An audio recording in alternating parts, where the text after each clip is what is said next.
नमस्कार, बहुत स्वागत है आप सभी का। आप देख रहे हैं भारत 24 और आपके साथ मैं हूं अमृता गर्ग। और अब जानिए राजकाज की बातें।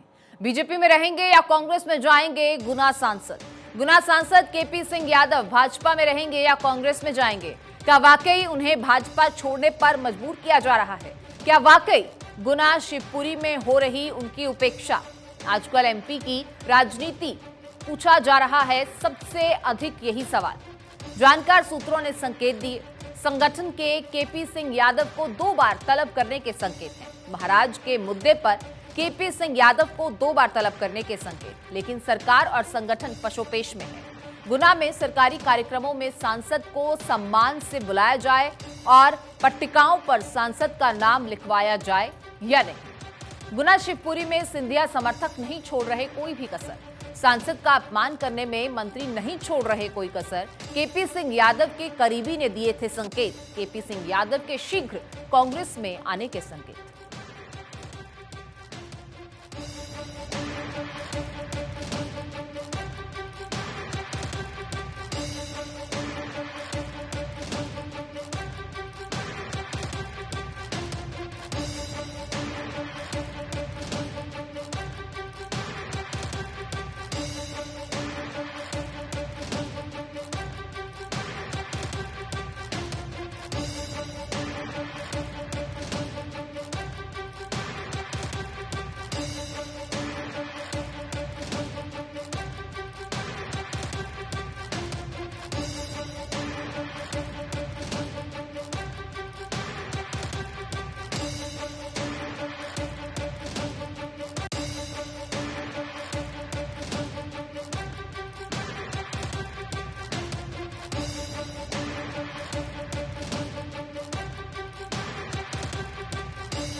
और छत्तीसगढ़ में 9 आईएएस अधिकारी बन सकते हैं कलेक्टर। 4 नॉन आईएएस को भी मिल सकता है कलेक्टर बनने का मौका। 5 साल बाद कैडर रिव्यू में केंद्र ने छत्तीसगढ़ में सिर्फ 9 आईएएस बढ़ाए। 2016 में कैडर रिव्यू में 15 पद बढ़ाकर 193 किया गया और अभी कैडर रिव्यू में किया गया 193 से इसे 202। इस बार कुल कैडर का 8% यानी करीब 15 पद बढ़ाने की मांग थी। 5% के हिसाब 9 से अधिक पद पर देने से डीओपीटी नहीं हुआ टस से मस।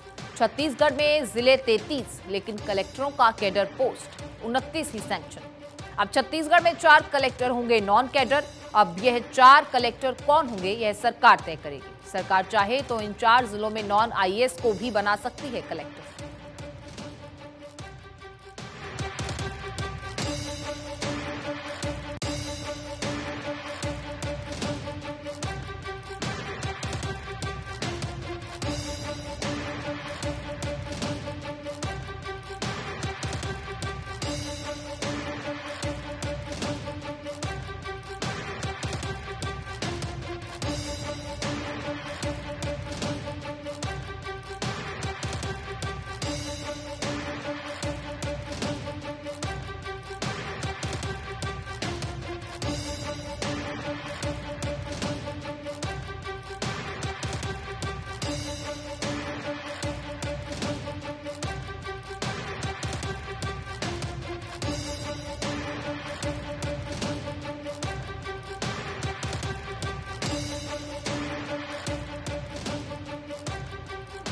छत्तीसगढ़ कांग्रेस का मुनत कौन?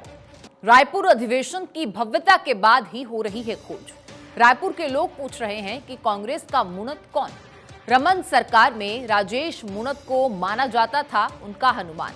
लंबे वक्त तक पीडब्ल्यूडी और परिवहन मंत्री रहे थे राजेश। तमाम बड़े आयोजन की जिम्मेदारी भी रहती थी राजेश के कंधे पर।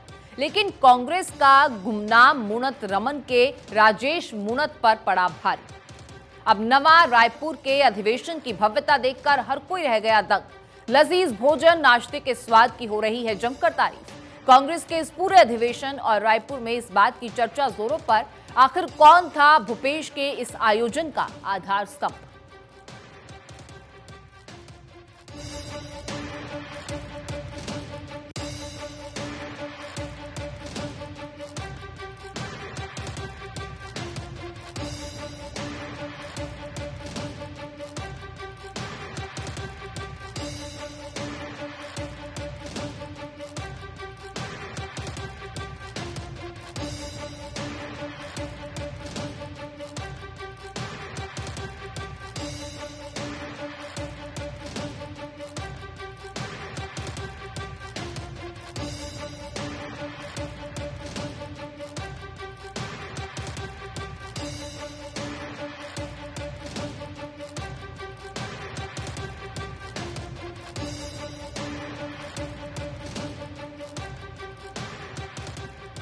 सामाजिक सरोकारों में मंत्री जी की बहू की एंट्री। परिवारवाद की बहस में गोपाल भार्गव की बहू ने निकाला रास्ता। राजनीति में ना सही, लेकिन समाज सेवा में तो चल ही सकता है परिवारवाद। गोपाल भार्गव की बहू शिल्पी भार्गव इन दिनों समाज सेवा में सक्रिय। हाल ही में गरीब और अनाथ परिवार के पास गई शिल्पी।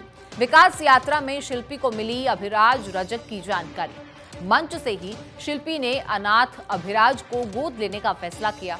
शिल्पी और उनके पति खिलौने, कपड़े, फल और मिठाई लेकर पहुंचे बच्चे के घर। बीमार बच्चे को शिल्पी ने अस्पताल में भर्ती कराया।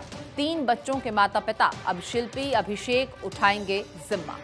अभिराज की पढ़ाई परवरिश की पूरी जिम्मेदारी उठाएगी भार्गव दंपति।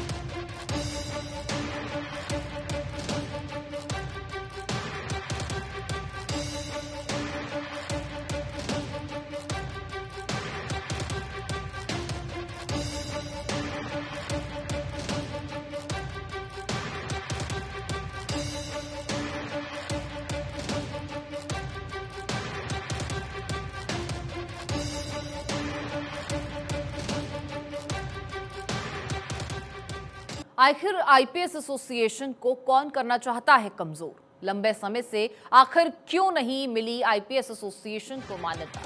जानकार सूत्रों ने संकेत दिए, ब्यूरोक्रेट लॉबी नहीं मजबूत होने देना चाहती आईपीएस एसोसिएशन। आईपीएस एसोसिएशन की मान्यता में रोड़े अटकाने के मिल रहे हैं संकेत, और देश भर की आईपीएस एसोसिएशन नहीं हो पा रही एकजुट। सरकार के समक्ष एजेंडों में भी उठता रहा है ये मान्यता का मुद्दा।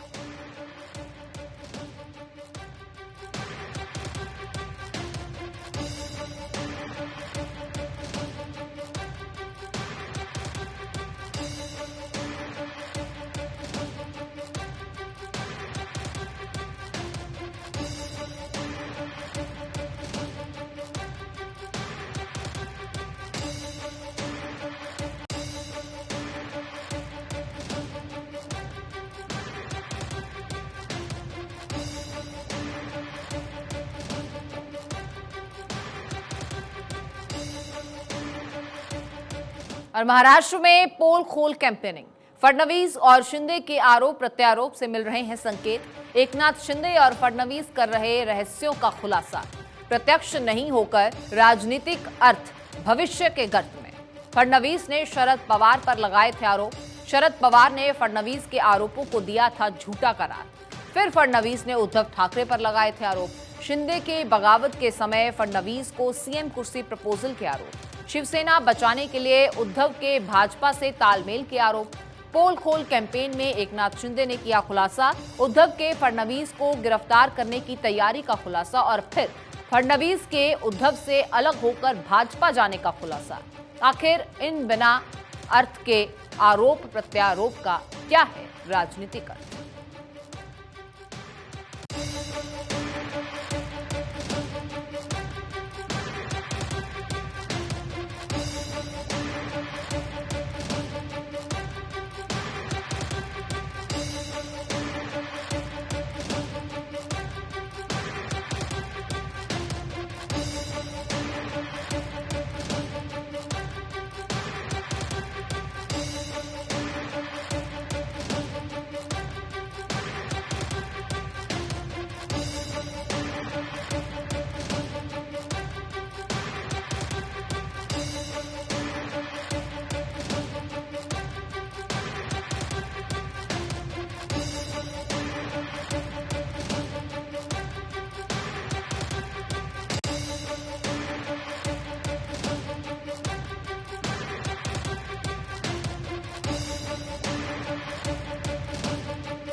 कांग्रेस के रायपुर अधिवेशन की छोटी भूल बड़े सबक। आखिर रायपुर अधिवेशन में इतनी गलतियां किसने करवाई?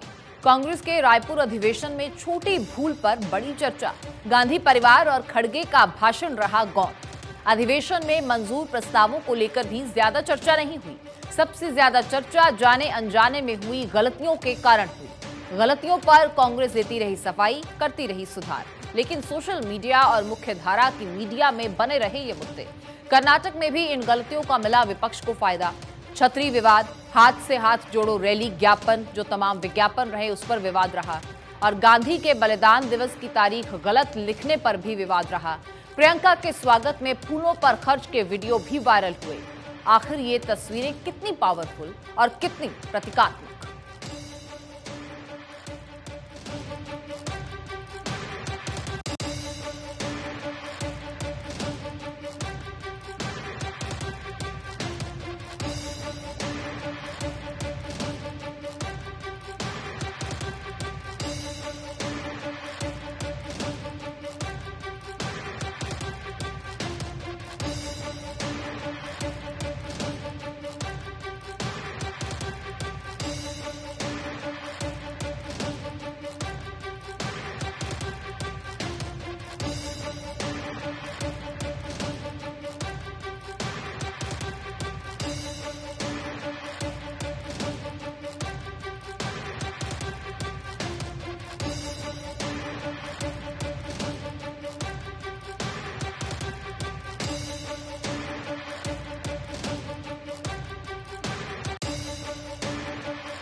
कर्नाटक में तय नहीं हो रही चुनावी मुद्दों की दशा दिशा। क्या टीपू या मोदी के नाम पर लड़ा जाएगा विधानसभा चुनाव, या फिर मोदी करिश्मे पर भाजपा लड़ेगी चुनाव? ज्यादातर भाजपाई मोदी और सकारात्मक एजेंडे के पक्ष में। इसी बीच टीपू सुल्तान बनाम सावरकर का मुद्दा भी उभरा। विकास योजनाओं, येदियुरप्पा की तारीफ से मिल रहे संकेत। डबल इंजन सरकार के पुराने रास्ते पर लौट रही है भाजपा। टीपू सुल्तान हिजाब के मुद्दे नहीं होंगे केंद्रीय थीम में।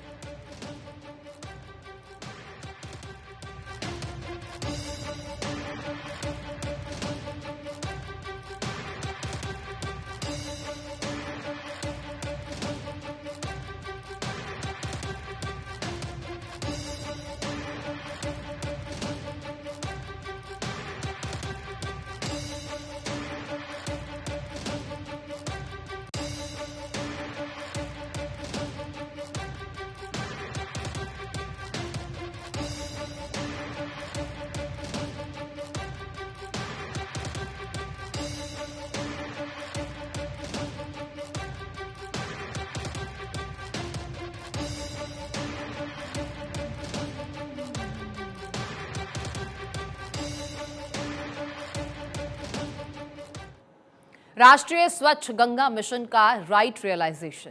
हरिद्वार स्थित पतंजलि अनुसंधान संस्था को दिया गया था काम। गंगा नदी के किनारे पुष्प विविधता के वैज्ञानिक अन्वेषण का काम। 23 दिसंबर 2022 को दिया गया था पतंजलि को प्रोजेक्ट। 4 करोड़ 32 लाख रुपए के प्रोजेक्ट के 2 महीने बाद आया याद। एनएमसीजी को आई अध्ययन के बौद्धिक अधिकारों की याद। जल शक्ति मंत्रालय के अंतर्गत आता है ये एनएमसीजी। एनएमसीजी ने शुद्धि पत्र जारी कर किया स्पष्ट, खोज का बौद्धिक अधिकार भारत सरकार के पास रहेगा।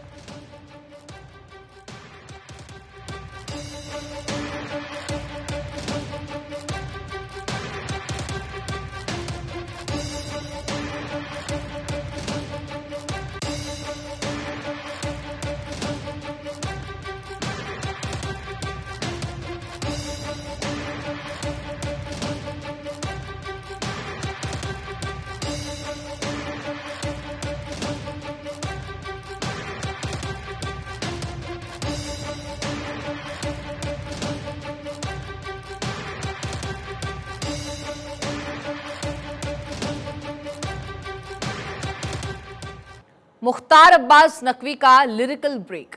नकवी ने सप्ताहांत में कवि सम्मेलन में भाग लिया। राजनीतिक कर्तव्यों से विराम लेकर की शिरकत। सीजीएसटी के रिटायर्ड ब्यूरोक्रेट्स ने किया था आयोजन। एक सोच साथिया फाउंडेशन के सहयोग से हुआ आयोजन। कोविड में जरूरतमंदों की मदद के लिए की थी फाउंडेशन की स्थापना। राष्ट्रवाद और सामाजिक एकता पर कार्यक्रम का हुआ था आयोजन।